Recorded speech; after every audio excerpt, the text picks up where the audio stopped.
Hello friends, இது Rakshana kitchen and vlog. நான் தான் உங்கள் சங்கீதா. இன்றைக்கி வீடியோவில் என்ன பார்க்க போகிறோன்னு பார்த்தீங்கன்னா, ஆசிரியர் தகுதி தேர்வு மற்றும் டிஎன்பிசி சம்மந்தமாக தான் பார்த்திங்கன்னா நம்ம வினா விடைகள் பார்க்க போகிறோம். ஸோ 2-3 நாளாகவே பார்த்திங்கன்னா சரியாக வீடியோஸ் போட முடியல. ஆசிரியர் தகுதி தேர்வு சம்மந்தமாக ஸோ சந்தர்ப்ப சூழ்நிலையால் போட முடியாமல் போச்சு. பட் நோட்ஸ் நான் எடுத்து வச்சுருக்கேன். ஸோ அதையுமே இன்றைக்கி பார்க்கலாம். லாஸ்ட்டாக பார்த்திங்கன்னா நம்ம சயின்ஸ் சப்ஜெக்டில் தான் பார்த்துட்டு வந்தோம். ஸோ இப்போ பார்த்திங்கன்னா தமிழ் பாடத்திலே பார்க்கலாம். தமிழில் பார்க்கலாம். 6ஆம் வகுப்பு புத்தகத்திலேருந்தே முதல் பருவத்திலேருந்து நம்ம தமிழ் பார்க்க போகிறோம். கண்டினியூஸாக அப்படியே பாருங்கள். நோட்ஸ் நீங்கள் எழுதி வச்சுக்கோங்க. இல்லை அப்படியுமே வீடியோ பார்த்து கூட நீங்கள் படித்து வச்சுக்கலாம். டெட் எக்ஸாம் இருந்தாலும் சரி இல்லைனாலும் சரி நம்மளுக்கு இது ரொம்பவே யூஸ்ஃபுல்லாக இருக்கும். நம்ம படிக்கிறது டிஎன்பிசி குரூப் 4 குரூப் 2க்கு ரொம்பவே யூஸ்ஃபுல்லாக இருக்கும். ஸோ நம்ம சேனல் இப்போ தான் நீங்கள் ஃபஸ்ட் டைம் பார்க்குறீங்க அப்படின்னா நம்ம சேனல் சப்ஸ்கிரைப் பண்ணி வச்சுக்கோங்க. அப்படியே பக்கத்தில் இருக்க பெல் ஐக்கானே கிளிக் பண்ணிக்கோங்க. அப்போ தான் நம்ம டெய்லி போடக்கூடிய வீடியோஸ் உங்களுக்கு நோட்டிஃபிகேஷன் வரும். ஸோ வாங்க நம்ம வீடியோக்குள்ளே போகலாம். 6ஆம் வகுப்பு இயல் 1 விரிவானம் கனவு பலித்தது. இந்த பாடத்துலேருந்து தான் நம்ம சில கொஷின்ஸ்லாம் டிஸ்கஸ் பண்ணிக்க போகிறோம். ஸோ வாங்க என்னென்ன கொஷின்ஸ் இருக்குன்னு பார்க்கலாம்.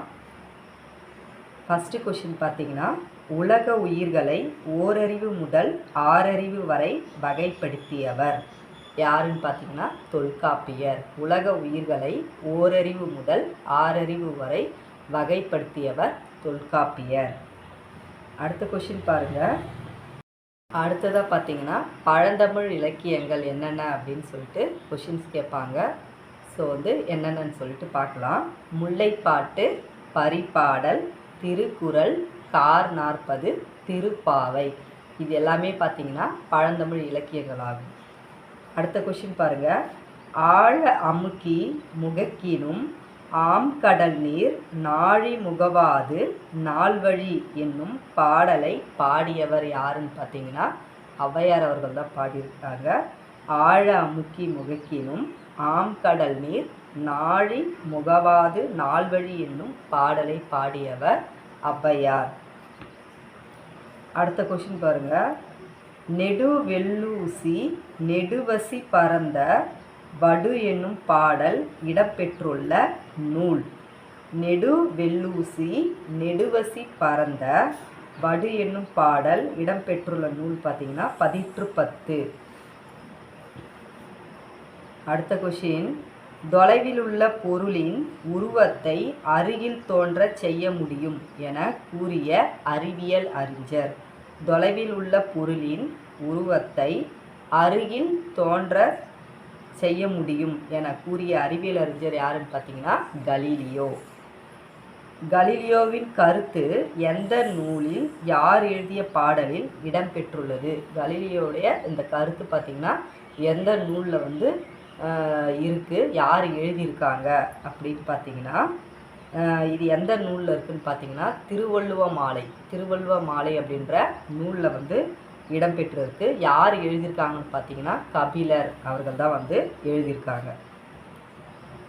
அடுத்த கொஷின் பாருங்கள்.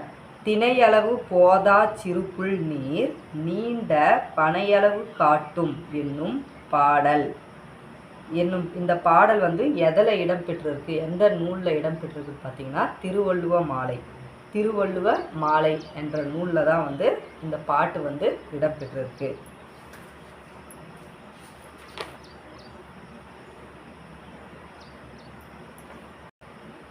அடுத்த கொஷின் பாருங்கள். தமிழில் பயின்ற அறிவியல் அறிஞர்கள். தமிழில் பயின்ற அறிவியல், தமிழில் யார் யாரெல்லாம் படித்தாங்க அப்படின்ற அறிவியல் அறிஞர்கள் யாருன்னு பார்த்தீங்கன்னா மேனாள் குடியரசுத் தலைவர் மேதழகு டாக்டர் ஏபிஜே அப்துல் கலாம் அவர்கள் படிச்சிருக்காங்க. அடுத்தது பார்த்திங்கன்னா இஸ்ரோ. அடுத்தது பார்த்திங்கன்னா இஸ்ரேல் அறிவியல் அறிஞர் யாருன்னு பார்த்தீங்கன்னா டாக்டர் மயில்சாமி அண்ணாதுரை, அவரும் தமிழ் வழியில் பயின்றிருக்காரு. அடுத்தது பார்த்திங்கன்னா இஸ்ரோவின் மேனாள் தலைவர். இஸ்ரோவின் மேனாள் தலைவர் இவங்கெல்லாம் யாருன்னு பார்த்தீங்கன்னா எல்லாருமே சயின்டிஸ்ட்டு தான், அறிவியல் அறிஞர்கள் தான்.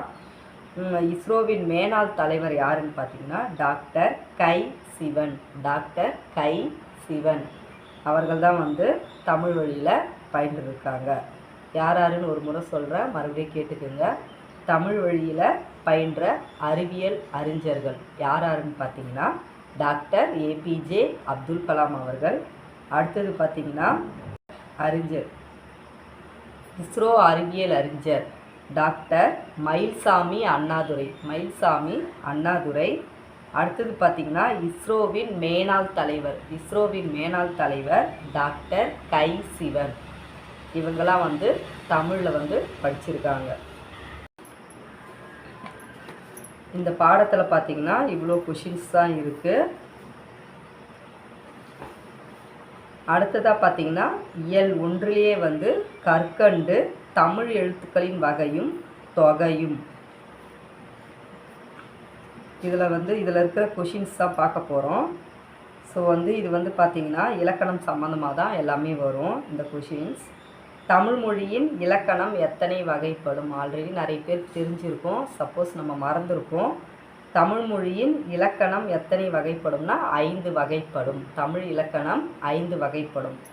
என்னென்ன இலக்கணம் வகைகள் பார்த்திங்கன்னா எழுத்திலக்கணம், சொல்லிலக்கணம், பொருள் இலக்கணம், யாப்பு இலக்கணம், அணி இலக்கணம் அப்படின்னு ஒரு 5 வகையான இலக்கங்கள் இருக்குது.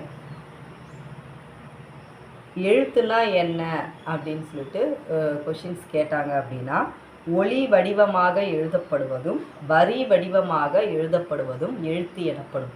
எழுத்து அப்படின்னா என்னன்னு பார்த்தீங்கன்னா ஒளி வடிவமாக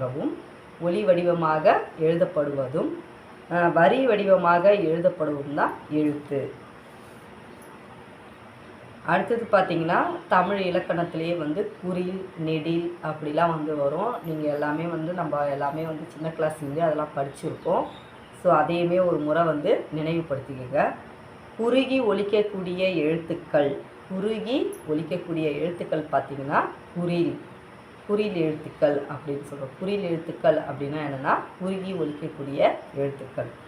என்னென்ன எழுத்துக்கள் குறுகி ஒலிக்குதுன்னு பார்த்திங்கன்னா உயிர் எழுத்துக்களில் அ, இ, உ, ஏ, ஓ ஆகிய 5ம் குறில் எழுத்துக்கள் ஆகும். அ, இ, உ, ஏ, ஓ இதெல்லாம் வந்து குறுகி ஒலிக்கக்கூடிய எழுத்துக்கள். அதனால் வந்து இதை குறில் எழுத்துக்கள் அப்படின்னு சொல்கிறோம். நெக்ஸ்ட்டு பார்த்திங்கன்னா நீண்டு ஒலிக்கக்கூடிய எழுத்துக்கள் பார்த்திங்கன்னா நெடில் எழுத்துக்கள்.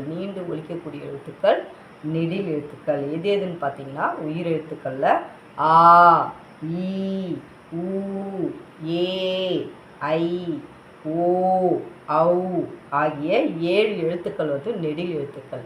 குறுகி ஒலிக்கக்கூடிய எழுத்துக்கள் பார்த்திங்கன்னா 5 இருக்கும். நீண்டு ஒலிக்கக்கூடிய எழுத்துக்கள் எத்தனை அப்படின்னு இப்படிலாம் வந்து கொஷின்ஸ் கேட்பாங்க. நீண்டு ஒலிக்கக்கூடிய எழுத்துக்கள் எத்தனை நெடில் எழுத்துக்கள் பார்த்திங்கன்னா 7. குறில் எழுத்தை ஒலிக்கும் கால அளவு பார்த்திங்கன்னா 1 மாத்திரை. குறில் எழுத்தை ஒலிக்கும் கால அளவு பார்த்திங்கன்னா 1 மாத்திரை. நெடில் எழுத்தை ஒலிக்கும் கால அளவு பார்த்திங்கன்னா 2 மாத்திரை. நெடில் அளவை ஒலிக்கும் கால மாத்திரை வந்து 2 மாத்திரை. குறில் எழுத்துக்கு 1 மாத்திரை, நெடில் எழுத்துக்கு பார்த்திங்கன்னா 2 மாத்திரை வரும். மெய்யெழுத்துக்கள் ஒலிக்கும் கால அளவு பார்த்திங்கன்னா அரை மாத்திரை. மெய்யெழுத்துக்கள் வந்து அரை மாத்திரையில் ஒலிக்கும். ஆயுத எழுத்தை ஒலிக்கும் கால அளவு பார்த்திங்கன்னா அரை மாத்திரை. ஆயுத எழுத்து கால அளவு பார்த்திங்கன்னா அரை மாத்திரை. உயிர்மெய் எழுத்துக்களை உயிர்மெய் குறில், உயிர்மெய் நெடில் என 2 வகைப்படும். உயிர்மெய் எழுத்துக்களை வந்து நம்ம 2 வகையாக சொல்லலாம். என்னன்னு பார்த்திங்கன்னா உயிர்மெய் குறில், உயிர்மெய் நெடில் அப்படின்னு சொல்லிட்டு 2 வகையாக சொல்லலாம். மெய் அப்படின்னா என்னன்னு பார்த்தீங்கன்னா உடம்பு என பொருள்படும். மெய் அப்படின்னு சொன்னாலே வந்து உடம்பு. இதில் பார்த்தீங்கன்னா இந்த மெய்யெழுத்தில் பார்த்தீங்கன்னா நம்ம 3 வகையாக நம்ம வந்து இதில் பிரிப்போம். மெல்லினம், வல்லினம், இடையினம். நம்ம படிச்சிருப்போம் இல்லையா, கசட தப்பற வல்லினம், எங்கன நம்மன மெல்லினம், எரள வழல இடையினம். இதெல்லாமே வந்து ரொம்ப இம்பார்ட்டண்ட்டாக. ஸோ இதில் பார்த்தீங்கன்னா இவ்வளோ கொஷின்ஸ் தான் இருக்குது. ஸோ இதையுமே வந்து நல்லா படித்து வச்சுக்கோங்க. இது எல்லாமே வந்து ரொம்ப இம்பார்ட்டண்ட் கொஷின்ஸ். ஸோ அடுத்து வந்து ஒரு நல்ல வீடியோவில் சந்திக்கலாம். இந்த வீடியோ பிடிச்சிருந்தால் லைக் பண்ணுங்கள், ஷேர் பண்ணுங்கள், நம்ம சேனலை சப்ஸ்கிரைப் பண்ணுங்கள். பாய்.